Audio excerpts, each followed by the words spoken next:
Halo, assalamualaikum. Kita ketemu lagi, dan pada pembahasan kali ini kita akan membahas materi mikrometerskop. Nah, jadi si mikrometerskop itu masih merupakan alat ukur panjang ya. Cuman dalam hal ini mikrometerskop itu tidak bisa digunakan untuk mengukur panjang suatu benda, walaupun dia tergolong alat ukur panjang sih. Jadi si mikrometerskop ini merupakan alat yang digunakan untuk mengukur ketebalan benda yang sangat tipis. Ya, jadi tebalnya, bukan panjangnya. Contoh, tebal selembar kertas. Nah, kalau panjang selembar kertas kita bisa pakai penggaris. Tapi kalau tebalnya tidak bisa, jadi kurang akurat ya. Atau tebal sehelai rambut. Nah, kalau panjang rambut kita bisa pakai penggaris, tapi kalau tebalnya kita gunakan mikrometerskop. Nah, untuk gambar mikrometerskop itu sendiri, ini sudah ada di sebelah kiri ya. Ini gambar dari mikrometerskop. Gambar aslinya seperti ini. Nah, untuk aplikasi ke soal biasanya seperti yang sebelah kanan ini. Jadi nanti kita akan membahas 3 macam jenis soal yang sering keluar di mikrometerskop. Oke, sebelum membaca hasil ukur, sama seperti pada jangka sorong, bahwa pada mikrometerskop itu juga terdapat skala utama dan skala nonius. Ya, skala utama itu yang sebelah kiri, ini kita sebutnya skala utama. Ini ya, ini skala utama. Nah, yang sebelah kanan ini skala nonius. Sama semuanya, ini skala nonius. Oke, lanjut ya. Pada mikrometerskop itu sendiri memiliki skala terkecil sebesar, ini saya tulis skala atau nilai terkecil. Skala terkecil angkanya sih sama seperti jangka sorong, tapi hati-hati satuannya beda. Karena jangka sorong sama mikrometerskop itu lebih kecil mikrometerskop. Ya, kalau pada jangka sorong skala terkecilnya 0,01 cm. Sedangkan pada mikrometerskop dia punya satuan milimeter. Bisa dipahami ya? Oke, caranya sama seperti pada jangka sorong, yaitu menjumlahkan antara skala utama dengan skala noniusnya. Tapi ingat, mikrometerskop memiliki satuan milimeter.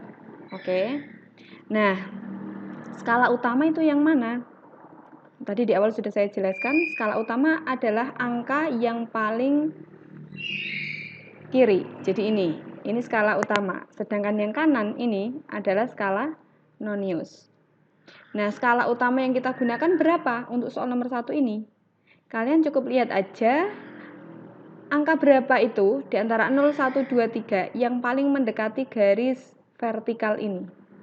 Di situ terlihat bahwa angka yang paling dekat adalah 3. Nah, maka 3 ini adalah skala utamanya.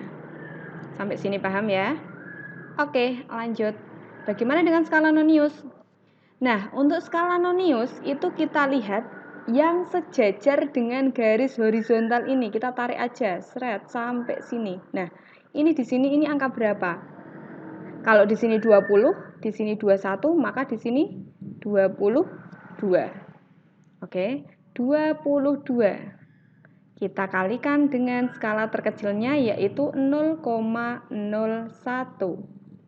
mm. Sehingga diperoleh hasil pengukuran 3 ditambah 22 kali 0,01 maka 0,22 mm. Diperolehlah 3,22 mm. Nah, inilah hasil pengukuran untuk soal nomor 1. Mudah bukan? Oke. Sekarang, ini kalau pakai rumus ya. Saya akan menjelaskan cara cepat membaca hasil pengukuran untuk soal nomor 1. Tapi ingat, cara cepat ini hanya boleh kalian gunakan untuk soal yang pilihan ganda. Karena biasanya kalau urean itu kan harus pakai cara ya. Jadi tetap pakai rumus ini. Tapi kalau pilihan ganda boleh pakai cara cepat. Oke, adapun cara cepatnya, kita masih di nomor 1 ya. Ini versi cepat untuk mengerjakan jenis soal nomor 1. Oke, langkah pertama, ini untuk cara cepat sama sebenarnya seperti di jangka sorong. Jadi, di belakang koma itu pasti 2 angka. Nah, caranya cukup gini. Kita lihat angka yang paling dekat dengan garis vertikal ini. Berarti di sini ada angka 3. Oke. Berarti 3, koma berapa? Kita lihat angka yang sejajar dengan garis ini. Seret. 20, 21, 22. 22. Satuannya milimeter. Sudah ketemu.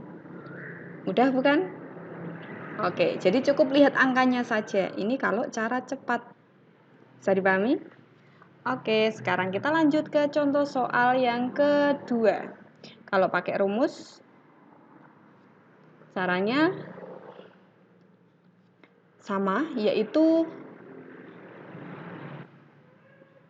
skala utama ditambah dengan skala noniusnya. Nah, di sini kita lanjut ke soal kedua. Kita fokus ke nomor 2 ya. Hasil pengukuran adalah skala utama ditambah dengan skala nonius. Caranya sama. Skala utama adalah angka yang paling dekat dengan garis vertikal. Nah, tapi di sini hati-hati karena jenis soal nomor 2 beda dengan jenis soal nomor 1. Bedanya di mana? Oke, teliti. Kalau nomor 1, ini angka yang paling dekat itu ada di angka 3. Sedangkan untuk soal nomor 2, itu angka yang paling dekat, mendekati, itu ada di bawah ini garis. Jadi, garis bawah ini artinya setengah. Jadi misalnya ini 0, ini berarti 0,5. Ini 1, 1,5. Ini 2, 2,5. 3, berarti di sini angka yang kita pakai adalah 3,5. Jadi bukan angka 3. 3,5 ini sebagai skala utama. Bisa dipahami? Oke, lanjut. Ditambah dengan skala nonius. Sama seperti tadi.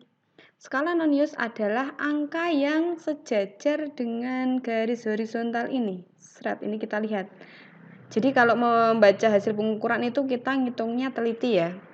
Di sini ada 25, berarti ini 26, berarti di sini 27.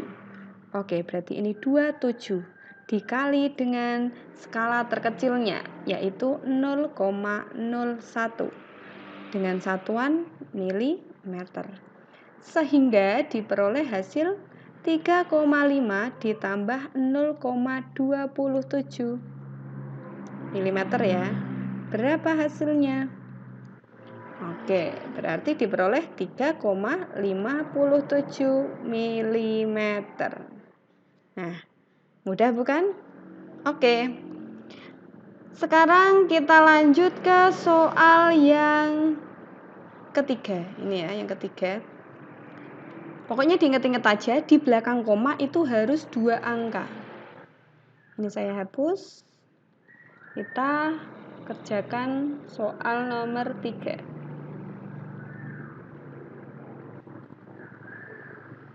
Masih sama rumusnya dengan soal nomor 1 dan nomor 2, bahwa hasil pengukuran pada mikrometer skrup adalah skala utama ditambah dengan skala nonius. Jadi,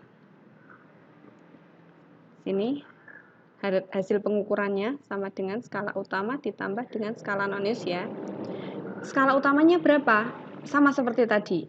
Di sini kita ambil yang paling dekat dengan garis ini. Berarti di sini ada angka 2. Oke, di sini ada angka 2 ya. Skala utamanya ditambah dengan skala nonius. Kita lihat skala noniusnya di sini berapa? Kalau di sini 5, berarti di sini 6. Oke. Jadi kita tuliskan skala noniusnya adalah Berarti di sini 6 dikali skala terkecilnya, yaitu 0,01 mm. Sehingga diperoleh 2 plus 0,06. Ya, satuannya masih sama, milimeter. 2 ditambah dengan 0,06, maka di sini hati-hati ya. Bukan 2,6 tapi 2,06 dengan satuan milimeter. Nah, di sini kalau kita lihat ada 2 angka juga kan di belakang koma. Oke, itu tadi cara membaca alat ukur mikrometer skrup. Nah, sebenarnya untuk yang ini juga ada cara cepatnya. Untuk cara cepatnya kita nggak pakai rumus, sama seperti yang pertama tadi. Kita tinggal lihat angka yang paling dekat dengan garis vertikal itu ada angka berapa. Terus selanjutnya kita lihat angka yang sejajar dengan garis horizontal itu angka berapa. Kalau sudah, kita coba. Oke. Angka yang paling dekat dengan ini vertikal ya, adalah angka 2, yang sejajar ini ada angka berapa? 6. Hati-hati, bukan 2,6. Kenapa? Karena di belakang koma harus 2 angka, sehingga kita menulisnya 6 itu diubah menjadi 2 digit, berarti 2,06. Pokoknya diingat-ingat, kalau angka yang sejajar dengan garis horizontal kok di bawah 10, itu artinya kita tambahin 0 aja di depannya supaya menjadi 2 digit. Bisa dipahami ya? Oke, terima kasih, semoga bermanfaat. Kalian bisa nyoba soal-soal yang lain. Assalamualaikum warahmatullahi wabarakatuh.